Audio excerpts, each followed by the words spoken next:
ఖమ్మం ఎప్పుడు కూడా కాంగ్రెస్ కి ఆదరిస్తున్నటువంటి జిల్లా. అలాంటి జిల్లాలో ఈ కార్యక్రమం జరుగుతూ ఉంది. భవిష్యత్తు కూడా మనదే మిత్రులారా, గుర్తుపెట్టుకోండి.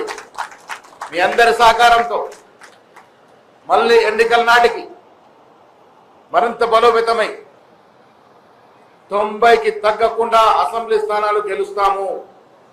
కారణం మన ఇష్టమైనటువంటి కార్యక్రమాలు, మనం ఇస్తున్నటువంటి అభివృద్ధి, మనం ఇస్తున్నటువంటి సంక్షేమ ఫలాలు. మరో కారణం, ఈ రాష్ట్రంలో బీఆర్ఎస్ పని అయిపోయింది. నిన్న మొన్న చూస్తూ ఉన్నారు బీఆర్ఎస్ పార్టీలో జరుగుతున్న తగాదా, బీఆర్ఎస్ పార్టీలో జరుగుతున్న ఆస్తుల కొట్లాట, కవిత గారి కొట్లాట దేని కొరకు? మనకు అవసరమా? కవిత గారు దేనికోసం పోరాడుతూ ఉన్నారు?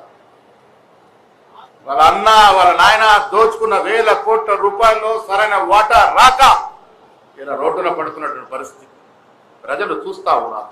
నేను చాలా సందర్భంలో చెప్పాను, వచ్చే ఎన్నికల నాటికి రాజకీయ ముఖ చిత్రంలో బీఆర్ఎస్ పార్టీ ఉండదు గాక ఉండదు. తెలంగాణ లాంటి రాష్ట్రంలో కుల సమీకరణలు, మత సమీకరణలు ఈ రాష్ట్రంలో బీజేపీ అధికారంలోకి వచ్చే అవకాశమే లేదు, రాదు కాక రాదు. కాబట్టి నేను మళ్ళీ ఘట్టాపథంగా చెప్తా ఉన్నా, వచ్చే ఎన్నికల్లో 90 సీట్లకు పైగా గెలిచి మళ్ళీ కాంగ్రెస్ ప్రభుత్వం ఖార్గే నేతృత్వంలో, సోనియా గారి నేతృత్వంలో, రాహుల్ గాంధీ ఆశయంతో మనం ఏర్పాటు చేస్తాం. అంతలోపు మీ కలలన్నీ సాకారం చేసే బాధ్యత ముఖ్యమంత్రి గారిది.